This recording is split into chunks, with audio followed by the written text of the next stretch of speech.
اب ہم آپ کو اصحاب القریہ کا قصہ سنائیں گے۔ اصحاب القریہ کا قصہ اللہ تعالی نے سورہ یاسین میں بیان فرمایا ہے۔ اللہ تعالی اس سورہ کی آیت 13 میں فرماتے ہیں، اور آپ ان کے سامنے ایک مثال یعنی ایک بستی والوں کا قصہ بیان کیجئے جبکہ اس بستی میں کئی رسول آئے۔ اکثر مفسرین کے قول کے مطابق یہ بستی انطاکیہ ہے۔ یہ ملک شام کے شمال میں ترکی کے قریب واقع ہے۔ اس بستی میں اللہ تعالیٰ کے رسول تشریف لائے، جیسا کہ سورہ یاسین آیت 14 میں ہے۔ جب ہم نے ان کے پاس 2 رسولوں کو بھیجا۔ ایک ہی وقت میں 2 نبی دونوں دعوت پیش کرتے ہیں، لیکن ہوا کیا؟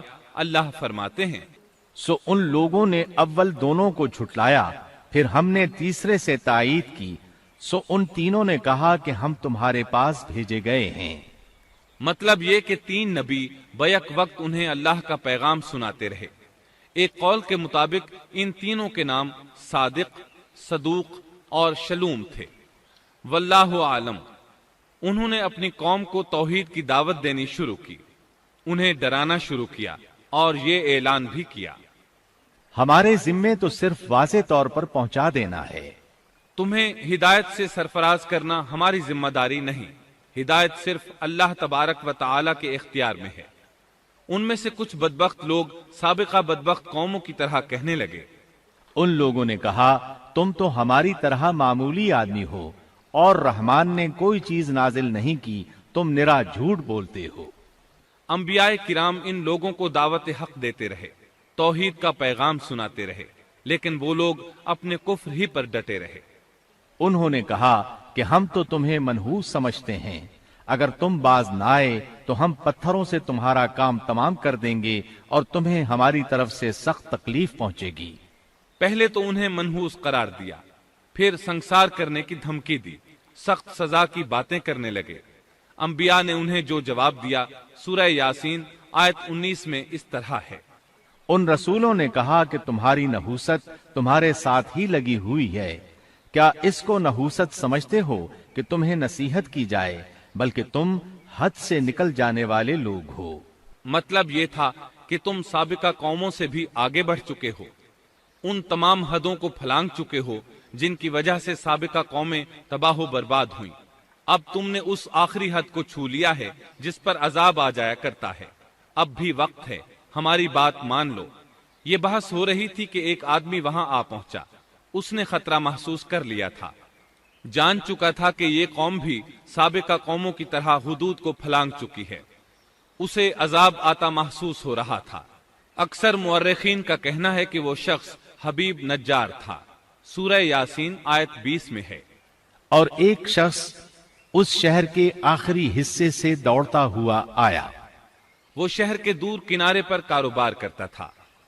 اس نے محسوس کیا کہ عذاب بالکل قریب پہنچ چکا ہے۔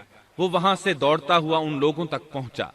سورہ یاسین آیت 20 اور 21 میں اللہ تعالیٰ فرماتے ہیں، اور ایک شخص اس شہر کے آخری حصے سے دوڑتا ہوا آیا اور کہنے لگا، اے میری قوم، ان رسولوں کی راہ پر چلو، ایسے لوگوں کی راہ پر جو تم سے کوئی معاوضہ نہیں مانگتے اور وہ راہ راست پر ہیں۔ مطلب یہ کہ رسول تو تمہیں نیکی اور بھلائی کا حکم دیتے ہیں، کسی برائی کا حکم تو نہیں دیتے۔ ان کا اخلاق بھی عظیم ہے، یہ تم سے کسی اجرت کا سوال بھی نہیں کرتے۔ اس کے بعد اس نے جو کہا آیت 22 اور 23 میں مذکور ہے، اور مجھے کیا ہو گیا ہے کہ میں اس کی عبادت نہ کروں جس نے مجھے پیدا کیا، اور تم سب اسی کی طرف لوٹائے جاؤ گے۔ کیا میں اسے چھوڑ کر ایسوں کو معبود بناؤں کہ اگر رحمان مجھے کوئی نقصان پہنچانا چاہے تو ان کی سفارش مجھے کچھ بھی نفع نہ پہنچا سکے اور نہ وہ مجھے بچا سکیں۔ یہ جھوٹے معبود تو مجھے بچانے یا چھڑوانے کی ذرا بھی طاقت نہیں رکھتے۔ اگر اللہ تعالیٰ مجھے کسی طرح کی تکلیف پہنچانا چاہیں تو یہ میرے کچھ بھی کام نہیں آ سکتے۔ سورہ یاسین آیت 24 اور 25 میں آتا ہے، پھر تو میں یقیناً کھلی گمراہی میں ہوں، میری سنو، میں تو سچے دل سے تم سب کے رب پر ایمان لا چکا۔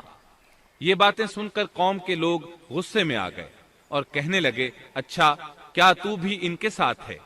غصے میں اس پر پل پڑے اور نیچے زمین پر پٹخ دیا۔ لوگ اسے مارنے پیٹنے، اس کے اوپر چڑھ کر کودنے لگے۔ ابن عباس رضی اللہ عنہما بیان کرتے ہیں کہ اس کے پیٹ پر چڑھ کر کودنے لگے، یہاں تک کہ اس کی آنتیں باہر نکل آئیں۔ بالآخر انہوں نے اسے شہید کر دیا۔ سورہ یاسین آیت 26 میں ہے، قیل ادخل الجنہ، ارشاد ہوا جا جنت میں داخل ہو جا، یعنی اس سے فوراً ہی یہ کہہ دیا گیا کہ جنت میں داخل ہو جا، کیونکہ وہ شہید ہوا تھا۔ یہاں اللہ تعالیٰ نے بات کو بہت مختصر بیان کیا، پوری تفصیل بیان نہیں کی کہ انہوں نے اسے پکڑا، مارا، پھر شہید کیا، اور اس کے بعد اس کے لیے حکم ہوا کہ جنت میں داخل ہو جا، اور یہ بالکل واضح بات ہے۔ وہ فوراً جنت میں داخل ہو گیا، اور جو ہی وہ جنت میں داخل ہوا کہنے لگا کاش میری قوم کو بھی علم ہو جاتا کہ میرے پروردگار نے مجھے بخش دیا اور مجھے عزت داروں میں شامل کر دیا۔ بس شہید ہوتے ہی سب گناہ ختم ہو گئے۔ اللہ کے راستے میں شہادت سے بڑھ کر کوئی شہادت ہو بھی تو نہیں سکتی۔ اللہ تعالیٰ کی بارگاہ میں دعا ہے وہ ہم سب کو بھی اپنی راہ میں شہادت نصیب فرمائے، اس لیے کہ شہید کو اللہ کی طرف سے وہ اعزاز اور اکرام ملتا ہے جو کسی اور کو نصیب نہیں ہوتا۔ اب اس قوم کی سنیے جس نے اسے شہید کیا تھا۔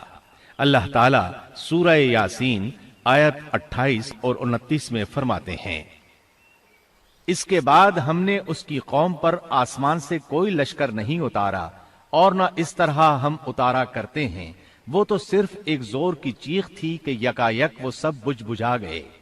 اس موقع پر جبریل علیہ السلام اکیلے ہی آئے تھے اور انہوں نے ایک چیخ ماری تھی، اور بس وہ سب کے سب اسی دم بجھ گئے، مر گئے۔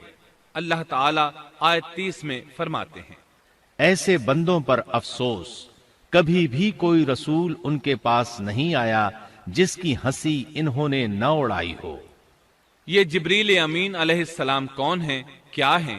اللہ کی مخلوق میں سے ایک مخلوق ہیں۔ ان کی صرف ایک چیخ سے وہ سب وہیں ڈھیر ہو گئے، ایسے بن گئے جیسے آگ کے انگارے بجھے ہوئے ہوتے ہیں۔ سبحان اللہ، پاک ہے وہ ذات جو زبردست قوتوں والی ہے اور جس نے جبریل علیہ السلام کو پیدا فرمایا ہے۔ اور جب جبریل مخلوق ہے اور مخلوق کی یہ طاقت ہے تو اس خالق و مالک کی طاقت کا اندازہ بھلا کون لگا سکتا ہے؟ اس کی طاقت کی کیا کوئی حد ہو سکتی ہے؟ یہ قصہ تھا اصحاب القریہ کا جنہوں نے پیغمبروں کو جھٹلایا، اور یہ تھے چند ایک واقعات ان نبیوں اور قوموں کے اور ان کی بستیوں کے جو سیدنا ابراہیم علیہ السلام اور سیدنا شعیب علیہ السلام کے درمیانی زمانے میں ہوئے، جن کے واقعات اللہ تعالیٰ نے ہمارے لیے قرآن کریم میں بیان فرمائے۔